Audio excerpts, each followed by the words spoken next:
slow. Let's see if this is working.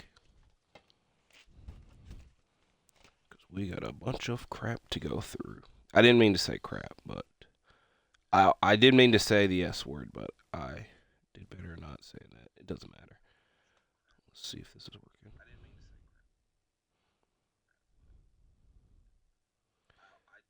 It seems that it is working. And we're here for another big video, as we're here for another Ring of Honor TV review. And, because, this is a bigger video, an AEW pay-per-view preview. All Out 2025 is this weekend.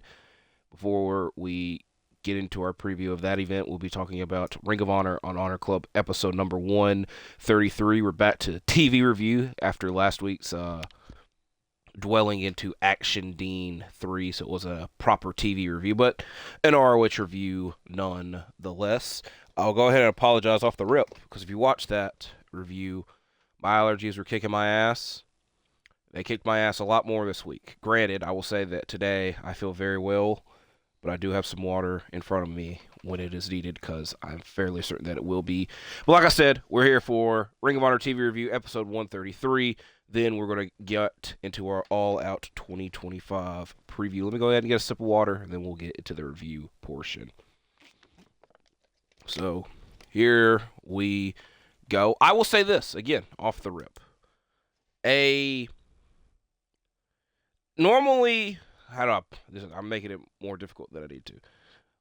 When ROH announces their matches, they normally announce it on Twitter and Instagram via match graphics, and I've referenced this several times, and I use it like, oh, this is what we're going to see this week on ROH, because obviously they tape a lot of stuff at random times and whatnot, so you don't know whatever's going to really air that week. So this week, they uploaded a graphic or a post with like 8 different matches, and then once we got to the actual episode, we had a big title match announced that was not on the graphics or the post. I was like, what the hell? That's going to be our main event matchup tonight on this review. 6-man tag team title match, Shane Taylor Promotions versus the Kingdom and AR Fox. But we've got a crap load of stuff to get to first. The first matchup being Mystico versus Mansoor. It's a back-and-forth start with taunting from one another. Mansoor says that Alex Abrahantes attacked him while the referee's back is turned, and so while the referee is arguing with Abrahantes about this, Mansoor attacks Mystico. Mansoor misses on a moonsault attempt, and then Mystico dives onto Mason Madden and Johnny TV, who are on the outside. And then back of the ring delivers a crossbody to Mansoor and Ayla Mystica to pick up the victory, as he has a big matchup with MJF at the CMLL anniversary show that they talk about several times throughout this, but a bit of a warm-up match, I guess you could say. Mansoor, MJF, two different types. I can see some similarities, but, a warm-up match for Mystico nonetheless. Now, we have 3 different Pure Rules matches tonight. Olympia taking on Viva Van in the first one. And I will admit, I was getting a little bit upset with this women's Pure title tournament that I've been talking about for months and months. We finally started it, and then we've just put a big pause on it for some reason. And I didn't know necessarily why. Now, I will say that commentary tonight did mention that if you look at all the Pure Rules matches that we've been getting in the women's division, they at least are involving people in the tournament, which does make sense. So they're giving people in the tournament exhibition bouts before the tournament commences, which I could somewhat understand it. So Olympia is one of those participants in this tournament, but this is not a non-tournament matchup against Viva Van. Something I don't understand, and this is what you got me mad, I will admit, because y'all know that I like acknowledging the judges for the Pure Rules matches, and granted, a lot of times they are not at ringside or not mentioned at all, so that's what I'm mad about. But we had a fantastic effing trio of quote-unquote judges. Dean Malenko, who would have fit perfectly in the Pure division back in the day. Chris Hero, Ring of Honor legend. And Jerry Lynn. But the reason I'm so mad about it, they didn't even show it. They just said that they're the judges for this match. Did they really judge? I don't really know, but I'm harping on something that doesn't matter that much. Olympia reverses Van's leg lock attempt using her first rope break attempt. Then a spin kick by Van gets a 2 count. Van delivers another spin kick, this time in the corner, but it does not have as much effect as Olympia is able to hit a sit-out slam to pick up the victory. Alan Angels takes on the Beast Mortos, but we are notified that next week we do. As I was talking about, hey, we didn't get no forewarning on that 6-man tag team title match on tonight's episode.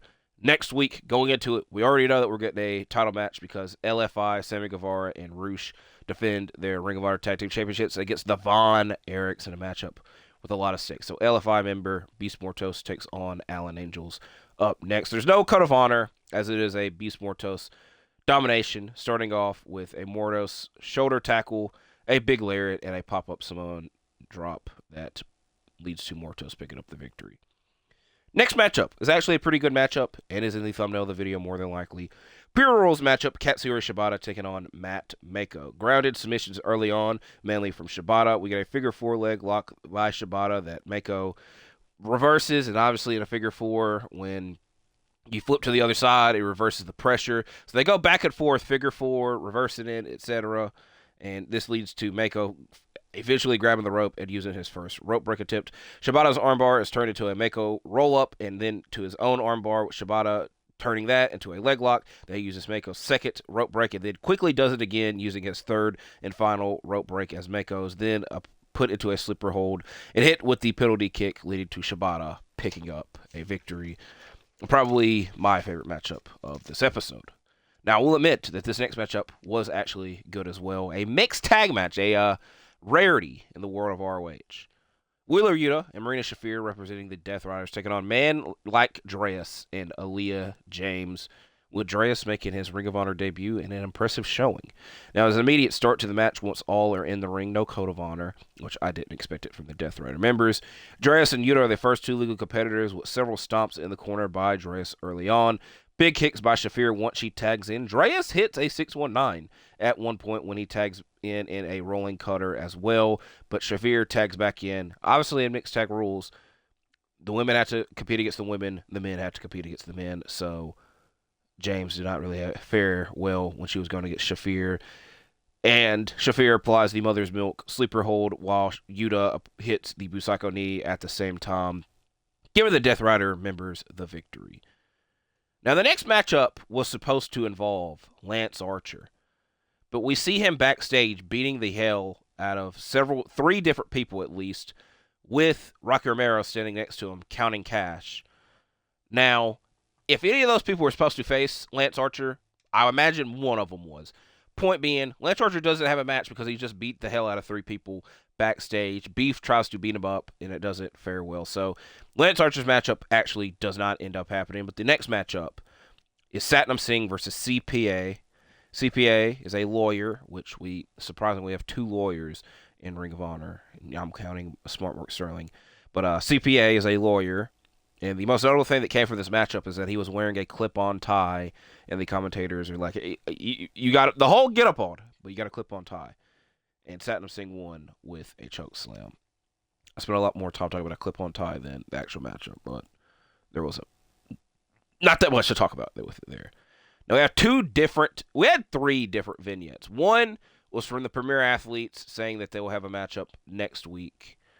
One from the Frat House, which it has been a while since we've seen or heard from the Frat House, where they're actually partying at a frat house. So I can at least give them some credit to committing to the bit, as you could say.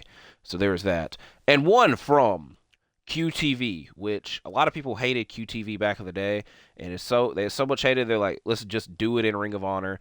But QT Marshall has, quote-unquote, been on vacation since his fight without honor against Paul Walter Hauser at Death Before Dishonor. It wasn't the most pleasant vacation because, he was just in a fight without honor. And he gave Paul Walter Hauser some credit, and it was mainly just recapping the match. Harley Cameron was there, too, so we're 2 for 2 on Harley Cameron QTV segments on ROH on Honor Club.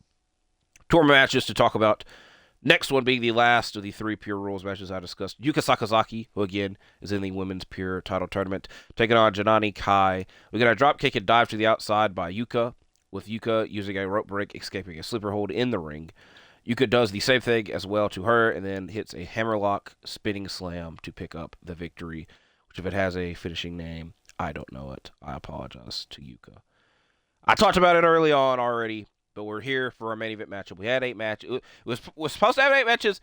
And we did have 8 matches. This one being a 6-man tag team title match with Shane Taylor Promotions taking on AR Fox and the Kingdom.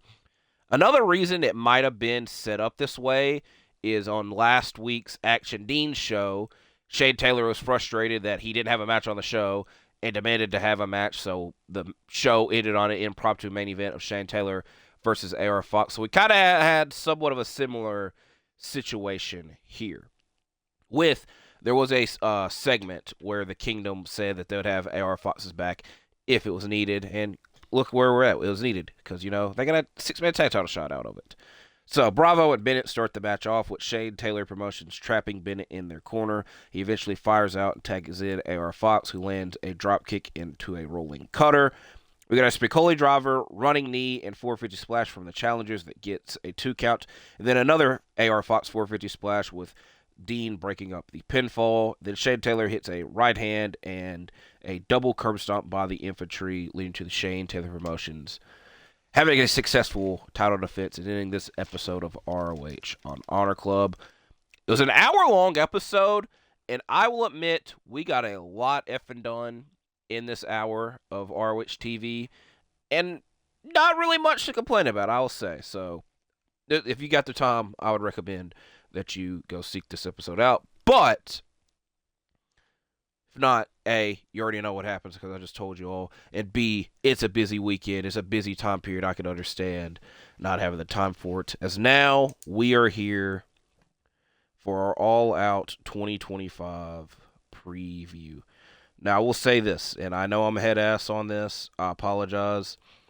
I did not get to watch all of I almost called it November to Remember because that's what it should be called. But we're not in November. We're not even in October. We're in September. September to Remember. I love doing these AEW pay-per-view previews because it gives me an excuse to play Stadium Stampede on stream because I don't want to be the weirdo that's still playing this on stream, etc. You get the point. So I didn't get to watch all of September to Remember, so I don't know how much of this matters in the preview portion. I imagine some of it does. Granted, it's a busy weekend because we have this AEW pay-per-view. We have a WWE Premium Live event, which I will admit, I don't know, what's the best way to describe it? A lot of interest is on with both shows. And seeing that both shows and somewhat both companies are putting so much effort into giving the fans what they want, I don't know why there's so much chaos with it. But, controversy creates cash. That's a saying that is used by several people. So I'm going to try my best to watch both shows. But again, I said it's a busy weekend, so it's going to be difficult for me to do that any damn ways. So that means the only reason I'm talking about this, because I'm not doing a WrestlePalooza preview, because I've not done a WWE preview in a minute, but at least I do have interest in the show. So people that care about a WrestlePalooza preview, I apologize, but at least I'm going to try my best to watch the show. So there's that. But we're here right now for All Out 2025, and we have a special kick-off, buy-in, 0-hour pre-show that is going to be airing on TNT as well. It might have been TBS. I'm pretty sure it's TNT as well. 3 matches announced. We have 13 matches total for the show, which this early on, having this many matches announced is kind of crazy. There's obviously people missing from the show, but again, so much already announced, I really don't expect them to add anything else. The big matchup on this pre-show, a tornado tailgate brawl, including Megan Bayne, Penelope Ford, Julia Hart, and Sky Blue versus Harley Cameron, Mina Shirakawa, Queen Aminata, and Willow Nightingale. We've been getting multiple multi-team tag matches involving most of these women for the past several weeks, and to be honest, months. This one might have the highest stakes because, it's a tailgate brawl. Granted, they had one of these matchups a couple weeks ago with both of these competitors where money was on the line. Extra money was on the line. I think I'm going to go with the team of Harley, Cameron, Mina Shirakawa, Queen Aminata, and Willow Nightingale winning this. Next matchup is an insane matchup to have on a pre-show, but is one with 2 like-minded individuals and 2 rivals, per se. Daniel Garcia versus Katsuyori Shibata. We're seeing a new side of Daniel Garcia, a changed side of Daniel Garcia, you could say, and I think that's going to lead to him picking up this victory in this matchup. I'm trying to think. I think they're labeling this as Garcia versus Shibata 3. And I know for certain their first matchup was at Death Before Dishonor 2023 for the Pure title. And I'm pretty sure they faced off again on an episode of Collision when DG was the TNT champion.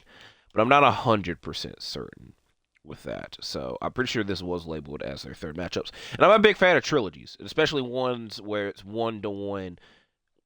We need this third one to be the tiebreaker. So this is what this should be. Again, I'm expecting DG to pick up the victory. So we have Samoa Joe and Powerhouse Hobbs taking all the Workhorsemen. Good on the Workhorsemen for getting on an AEW pay-per-view.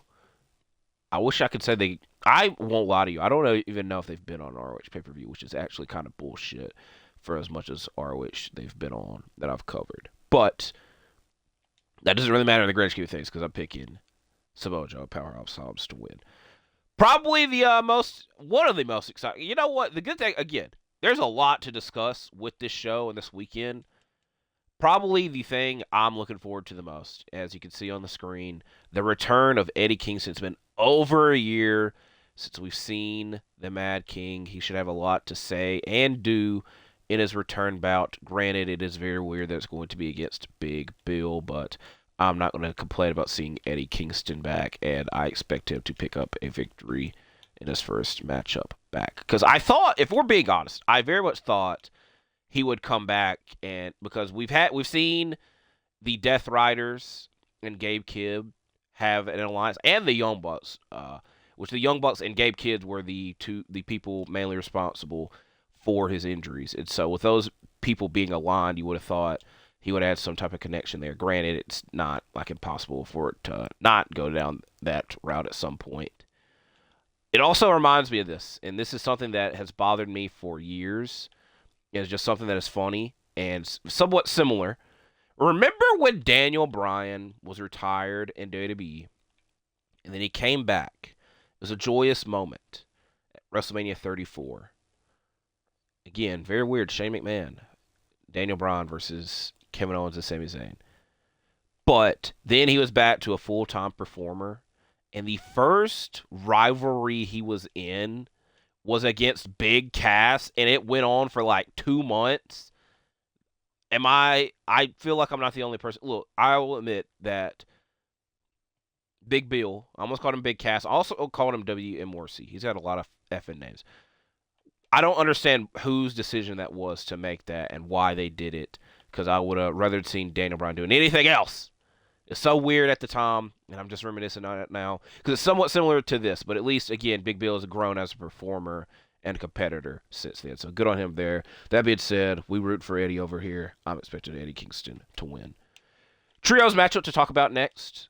The Hurt Syndicate, including MVP. So MVP, Bobby Lashley, and Shelton versus the Gates of Agony and Ricochet, as I can't hit my finisher on him.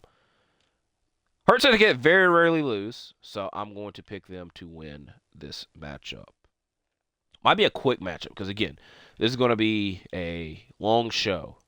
So we don't really need all these matches going that crazy, so I'm going to pick the Hurt Syndicate to win. Crazy-ass matchup. Again, we got so much going on that we got a ladder match going on, and it kind of feels a little bit forgotten about because it was added, not at last minute, but a lot of this was already announced, and they're like, oh, yeah, we're going to do a ladder match as well. Like, what? Tag team title ladder match. Brodito versus the Young Bucks versus Jet Speed versus Hechicero and Josh Alexander of the Don Callis family, who I don't really know how well they're going to bold in a ladder match where the other teams, I could see them doing crazy stuff in a ladder match. This might be somewhat of a similar situation to Armageddon 06, because I could see the similarities there. They got a William Regal, Dave Taylor type of situation going on. But that being said, I don't think anybody really wants Brodito to lose the tag team titles. They just got them, and they, let them have a good reign. They just got the tag titles. So I'm going to hope that they win, but again, because there's so many people involved in the match, it wouldn't be that shocking if they lost. I don't want it to happen. I don't think it's going to happen. But, I always got to be somewhat negative about stuff. But I'm going to pick Brody. My pick is Brodito. I'm going to hope Brodito, and I'm picking Brodito, Brody King, and Bandito to pick up the victory. Also, Brody King, please make an appearance and have a matchup in ROH. That way I could discuss it. Next matchup, another multi-man title bout. A crazy one again. This one involving Kazuchika Okada defending his unified championship against Konose Takeshita and Mascara Dorada. I'm picking Okada to win because he very rarely ever loses in AEW. And I just don't know when the hell we'll see the end of this unified title reign, It could go on forever and forever and forever. Granted, this is, again, somewhat similar situation as the ladder match, to where Okada, it's kind of like the last week comparison. Like, Okada very rarely loses. So I don't really expect it. It's always the smart pick to pick the person that very rarely loses, but there's so much that's going to be going on in this match to where you're like, you don't really know. But I'm going to pick Okada to win. It's interesting to see what the dynamic between him and Takeshita is going to be. I imagine it's just going to be them versus Dorada, and then like, hey, Dorada's not going to be involved at some points, and so they're going to be like, hey, you want to do it, and then they do some stuff. I kind of described that a little bit better, but I'm making a reference that I hope somebody picks up on. Another multi-person I almost said tag team, but title matchup. This one, holy crap. And I'm going to be saying the same things that I've just said about the last two. But this is a 4-way for the Women's Championship. Toni Storm defending against Tekla, Jamie Hayter, and Chris Statlander. The thing that is weirder about this one is that Toni Storm, again, is very rarely lost at AEW. In the last couple years, at least, during her, because, she's been champion for the better part of 2 years now. Maybe technically 3 if you count that interim title reign in 2022. But regardless, the difficult part here is that all these people, I wouldn't be against, and some deserve to have an AEW women's title reign. And it's just a somewhat similar situation where I don't know when I could see Toni Storm losing the AEW Women's Championship. I'm going to be rooting for Jamie Hayter. Look, I ain't got a problem with any of these people winning, but I'm probably going to pick Jamie Hayter because I feel that any situation that I've had to make a prediction, I've went with Jamie Hayter. And I do think that she deserves another reign. Granted, again, Chris Statlander has never had a reign, and I wouldn't be against her winning as well. So I don't really have a smart pick here. It's a bit of a difficult thing to even justify, for being honest. But I'm going to pick. I'm going to rank them. How about we rank them? I'm going to pick Jamie 1. I'm going to pick Toni 2. I'm going to pick Statlander 3, and I'm going to pick Tekla at 4. And then it's going to be hilarious when it goes like the opposite way around, but it's not going to be that big of a deal. Because I just said several times I don't really have a problem with any of these people winning. As I hit the wrong button, by the way. I hit the health button. I got a lock in right here. Boom. There's 1. Okay, you can see my aim's terrible. I can't really say terrible because I got 1. So I'm picking Jamie Hayter. So we have another title match to talk about, but there's at least a one-on-one title matchup. And that is a TBS title matchup. Mercedes Moné versus Riho. Glad to see Riho back. Matchup that has been built up for like over a year, if we're being honest, because Mercedes Moné made her debut. It's like, oh, here's Riho. We want to see that matchup. And now we're actually getting to see this matchup. And if y'all think I'm joking about what I said, like, oh, Okada very rarely loses. Hey, Toni Storm very rarely loses. Very rarely is she not the champion. It's not the case. Like, Mercedes Moné, since her first matchup at AEW, she's been the damn champion. Her first matchup was for the TBS title. And I think, I don't count the tag matches because most of the time she's not getting pinned or submitted in those matches. I think she's only lost once, and that was to Toni Storm. So, love Riho. Damn sure would I be against a Riho TBS title reign. I don't expect it to happen. I'm picking Mercedes Moné to win. Because we got 4 more matches to talk about. But only one more involves a championship. It's time to get a water. It's a water break now.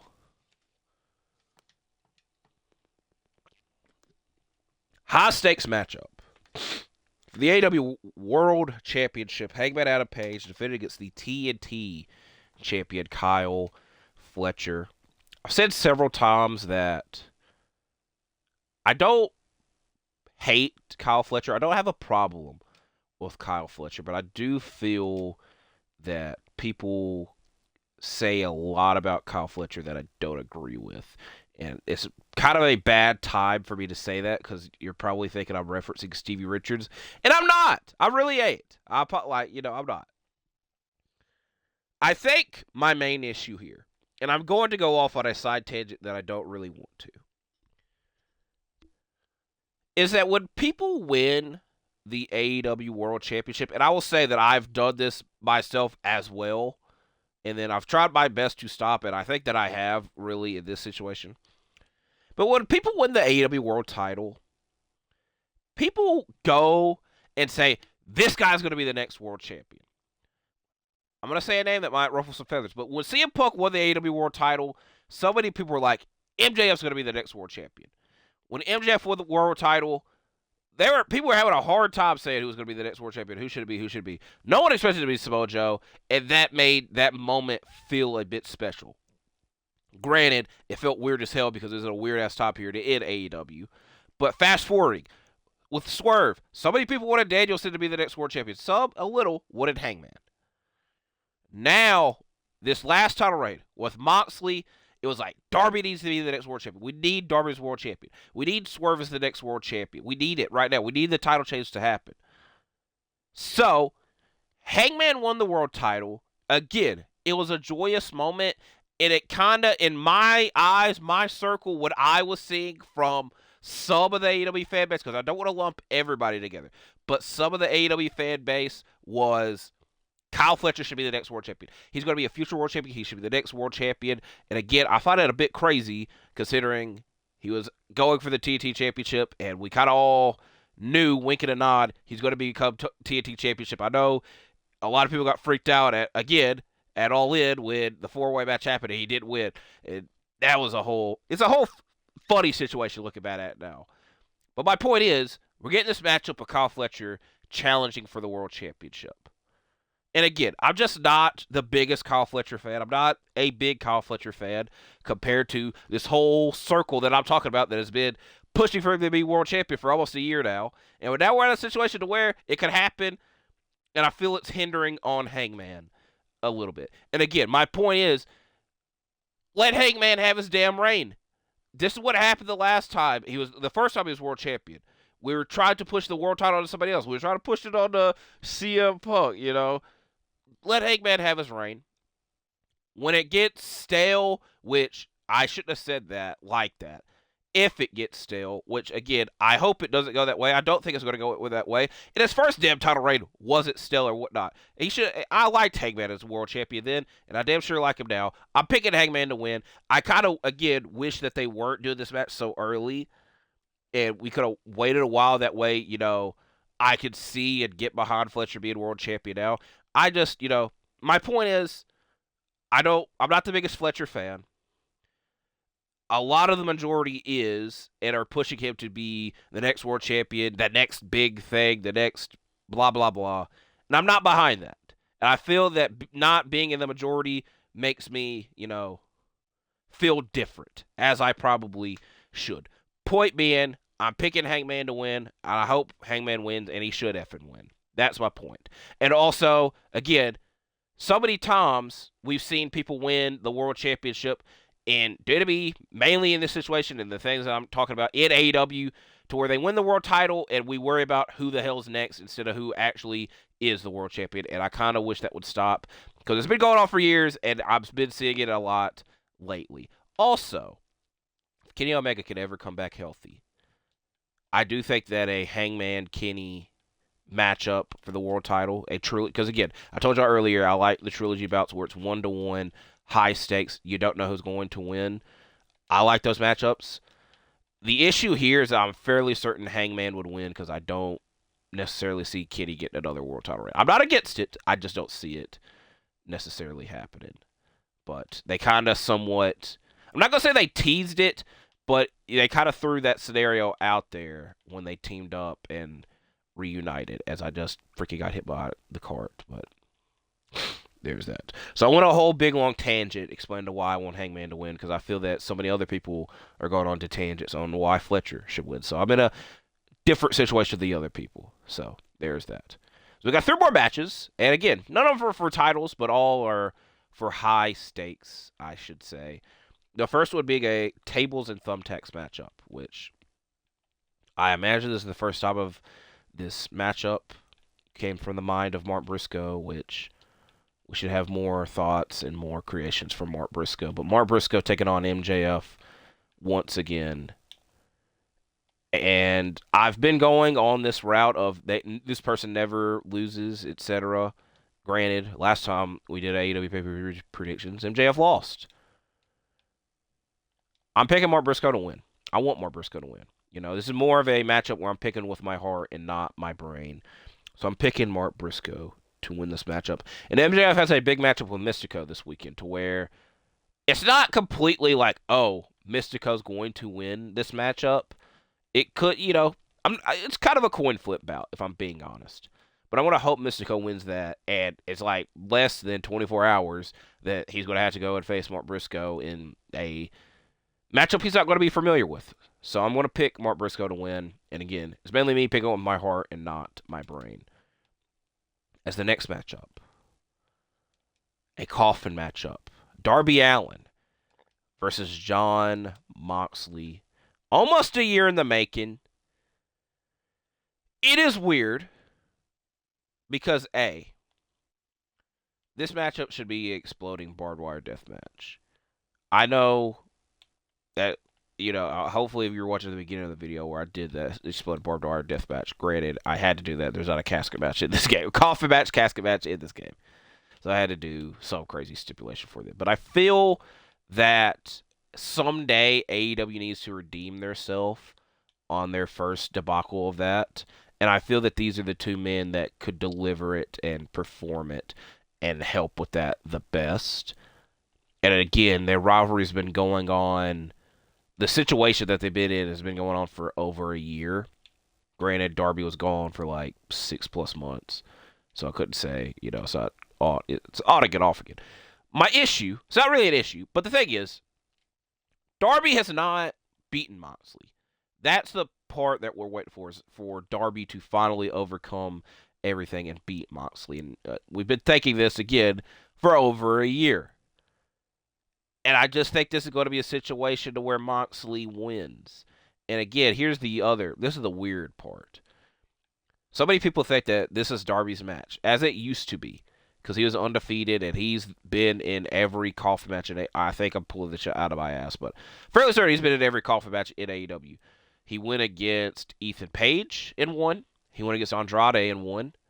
He had a tag team one with Sting versus Swerve and Christian Cage. And there's definitely another one that I'm forgetting. Now, the one that everyone else is forgetting, because again, people acknowledge this as Darby's matchup. The last one he was in, he lost to Jack Perry at All In last year, which was something that really pissed me off. But I kind of understood it because it was for the TNT title, and I didn't see Darby winning the TNT title and then the world title, because he had a world title match lined up. I feel that kind of also gets lost in translation a little bit. Now, if Darby won, good. I just don't really see this being the end between these two. And the end part is going to be when Darby actually beats Moxley, as it should be. I just don't really see that being this weekend. So that's why I'm picking Moxley to win. But again, I would not be against Darby winning. As I believe we got one more matchup to talk about now. It's not the main event. I thought it was going to be the main event, and then I just saw a tweet that Tony Khan said that this is going to be the opening match, actually, which I don't think... I would say spot on the card matters sometimes, but with a card this stacked, and with these 4 men being the main people like promoting and on the posters for this show, I don't think it matters that much. Kind of matters a little, but not that much. A dream tag matchup. Years in the making, as I missed on this. And I almost hurt myself on that one. FTR versus Copeland and Cage, formerly known as Edge and Christian. I think it's, for the stakes of this matchup, I think it's for the best that I call them Edge and Christian, who are in my top 5 favorite tag teams of all time. So seeing them back together and reunited and in a big time matchup, it does mean a lot. And again, they are the main focus of this show, I do feel. But it wouldn't be that surprising if FTR win, if I'm being honest. So, it is a difficult choice. Out of every match on this show, I think this is the coin flip match to where you could go back and forth on who you could see winning. I am going with Adam Copeland and Christian Cage winning. Wouldn't be that surprised if FTR won, but if I had to make a pick, which I do, I'm going with Adam Copeland and Christian Cage winning. The difficult part is, and I will fully admit it, I don't know if a tag title run's coming with them. I was gonna say it should, and now that I really fucking think about it, I wouldn't be that surprised if the Young Bucks win the tag title match, the ladder match, and then we get Young Bucks versus Cage and Cope for the tag titles, and Cage and Cope win. Because we've seen a couple of times to where the Young Bucks win and just become transitional champions because A, it bolsters up their number of tag title reigns, and B, because they've been tag champions so much, kind of doesn't matter, but it gets the titles onto Cope and Cage. And at least we got Brodito having their moment, but I already went on that whole tangent on how I would like them to win. But now that I actually thought we were at the end of the road now, I wouldn't be that damn surprised if the Young Bucks winning, because I don't see Cage and Cope going against Brodito. I don't even really necessarily see them beating Brodito for the tag titles, but I also wouldn't be that surprised if they got a tag team title run as well. That's kind of the whole point that I'm making there. So I don't really think there's that much more to talk about here because, again, we went through the whole all-out card. There's 13 matches right now. If anything else gets added, I think we might all lose our minds, but maybe not. Who knows? So, should be an enjoyable weekend. I'm going to try to take care of myself because, again, my allergies have been kicking my ass, but I don't think... They didn't kick my ass that much this video, so I'm glad about that. So, mazel tov there. I couldn't think of anything else to say. So, I do appreciate y'all all watching. Like, comment, and subscribe. And I'll see you when I see you, because I'm out for now. Goodbye.